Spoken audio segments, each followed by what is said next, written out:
Very very shocking news. हम सोच ही नहीं सकते थे, क्योंकि अभी पिछले सेशन में पार्लियामेंट में वो हर सेशन अटेंड करते थे, वही जोश खरोश, मतलब। और उनका सेहत देख के ऐसा नहीं पहलवान रहे, उनके सेहत को देख के लगता नहीं था कि इतने जल्दी। हमको लगा था रिकवर, 2-3 दिन पहले न्यूज भी आ रही थी, बट ये बहुत बड़ी क्षति है, एक बहुत बड़े युग का अंत हो गया।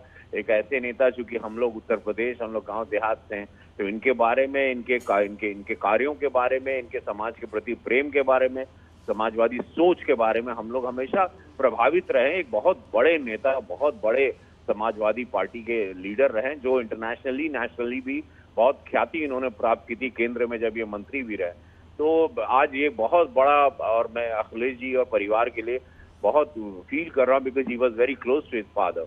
तो आई एम फीलिंग कि आज ये बहुत बड़ा एक लॉस हुआ है राजनीति के क्षेत्र में। एक कहते हैं ना, एक अंधेरा, एक काला दिन रहेगा। एक मुलायम सिंह यादव जी जैसे इतने बड़े नेता को खोना, एक भारतीयता की पहचान रहे हैं हमेशा वो। बिल्कुल, तो एक बड़े नेता का निधन और एक राजनीति में बहुत बड़ा शून्य मुलायम सिंह के जाने के बाद। बहुत बहुत शुक्रिया रवि किशन जी हमसे बातचीत करने के लिए। शंकर के पास इस वक्त मेदांता के बाहर वो मौजूद हैं, सीधे चलेंगे। शंकर, वहां पर किस तरह की हलचल है इस वक्त? अगर परिवारीजनों की बात की जाए, कौन कौन वहां पर मौजूद है? क्योंकि आपने बताया था कि अखिलेश वहां से निकल गए, कुछ देर में वहां पर पहुंचने वाले हैं।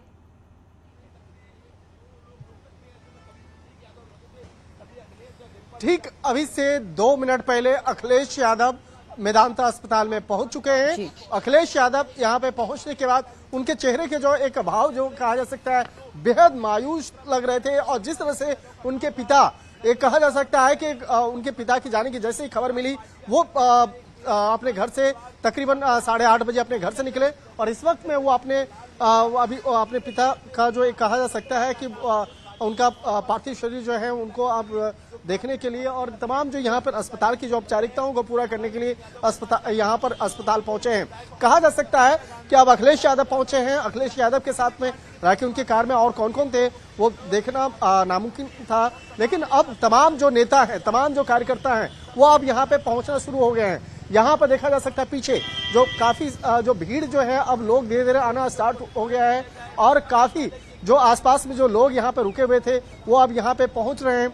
जो देखा जा सकता है कुछ गाड़ियों का काफिला लगातार आ रहा है यहाँ पर। और कहा जा सकता है कि अब जैसे जैसे इस मामले की जानकारी मिल रही है, जो स्थानीय जो नेता जो दिल्ली में रह रहे हैं या जो गुड़गांव में रह रहे हैं, वो अब यहाँ पे पहुंचना शुरू हो चुका है। जो स्थानीय पुलिस प्रशासन है, जो ट्रैफिक मैनेजमेंट को करने के लिए, वो भी अब उनकी ड्यूटी यहाँ पे लग चुकी है। तो आज 8:16 पर जैसे इस खबर की जानकारी मिली, अखिलेश यादव को बताया गया। उसके बाद यहाँ पर अस्पताल के बाहर जो है, यहाँ पर जो तमाम गतिविधियां वो तेज हो चुकी हैं। तो कहा जा सकता है इस वक्त की बड़ी खबर कही जा सकती है कि अखिलेश यादव मेदांता अस्पताल पहुंच चुके हैं। और यहाँ पहुंचने के बाद आज जो है काफी उनको मायूस उनको देखा जा रहा है। काफी कहा जा सकता है बहुत बड़ा झटका लगा है उनको, क्योंकि एक पिता जिनके छत्र छाया में वो इतने बड़े नेता बने, जिनके जो उनको पाल पोस के इतना बड़ा किया, तो कहा जा सकता है कि एक पिता का जो जाने का जो गम है वो अखिलेश यादव के चेहरे पर नजर आ रहा था। उनके साथ में जितने भी पुलिस अधिकारी भी थे जो उनके काफिले में थे, उनके चेहरे भी साफ तौर पर दिख रहा था कि आज मुलायम सिंह यादव के जाने का जो गम है उनके चेहरे पे किस कदर था। तो एक तरह से कहा जा सकता है कि इस वक्त में जो तमाम जो अस्पताल की जो औपचारिकताएं हैं उसको पूरा किया जाएगा। लेकिन पिछले काफी दिनों से कहा जा सकता है कि जिस तरह से 22 अगस्त को उनको यहाँ पे अस्पताल में लाया गया था, लेकिन 2 अक्टूबर से लगातार अखिलेश यादव इस अस्पताल में बैठे हुए थे। 2 अक्टूबर को जब उनको आईसीयू में भर्ती कराया गया था, उसके बाद से लगातार सुबह में तकरीबन 10:30 से 11 बजे के लोग यहाँ पहुंचते थे और रात 7 बजे तक वो लगातार यहाँ बैठते थे और उसके बाद यहाँ से जाते थे। तो एक तरह से कहा जा सकता है कि अखिलेश यादव के लिए एक बहुत बड़ा झटका है। बिल्कुल, बहुत बड़ा झटका अखिलेश यादव के लिए। उनके पिता का जाना, एक संरक्षक के तौर पर, एक मुखिया के तौर पर परिवार से मुलायम सिंह का जाना बहुत बड़ी क्षति परिवार के लिए, पार्टी के लिए। और अगर मुलायम सिंह यादव का जिक्र हम यहां पर कर रहे हैं तो उनके राजनीतिक करियर की बात भी जरा हम यहां पर कर ले।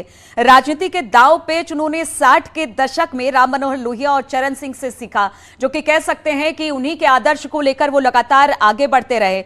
लोहिया ही उन्हें राजनीतिक में लेकर आए थे और लोहिया के मार्गदर्शन में वो आज भी चलते हैं। संयुक्त सोशलिस्ट पार्टी ने उन्हें 1967 में टिकट दिया था। वो पहली बार चुनाव जीतकर विधानसभा में पहुंचे थे और इसके बाद वो लगातार प्रदेश के चुनाव में जीतते रहे। जीतने की कहानी भी आप सब जानते हैं कि कितने बार सांसद और कितने बार विधायक बने। विधानसभा तो कभी विधान परिषद के सदस्य वो बनते रहे। उनकी पहली पार्टी अगर संयुक्त सोशलिस्ट पार्टी थी तो दूसरी पार्टी बनी चौधरी चरण सिंह के नेतृत्व वाली भारतीय क्रांति दल, जिसमें उन्होंने 1968 में शामिल हुए। हालांकि चरण सिंह की पार्टी के साथ जब संयुक्त सोशलिस्ट पार्टी का विलय हुआ तो वो भारतीय लोकदल बन गया। ये मुलायम के सियासी पारी की तीसरी पार्टी बनी। और हम आपको बता दें कि मुलायम सिंह यादव 1967 से लेकर 1996 तक 8 बार उत्तर प्रदेश में विधानसभा के लिए चुने गए। एक बार 1982 से 1987 तक विधान परिषद के सदस्य रहे। 1996 से उन्होंने लोकसभा का पहला चुनाव लड़ा और वो चुने गए। इसके बाद से अब तक 7 बार लोकसभा में पहुंच चुके हैं, अब भी लोकसभा सदस्य हैं। 1977 में वो पहली बार उत्तर प्रदेश में मंत्री बने, तब उन्हें कोऑपरेटिव और पशुपालन विभाग दिया गया।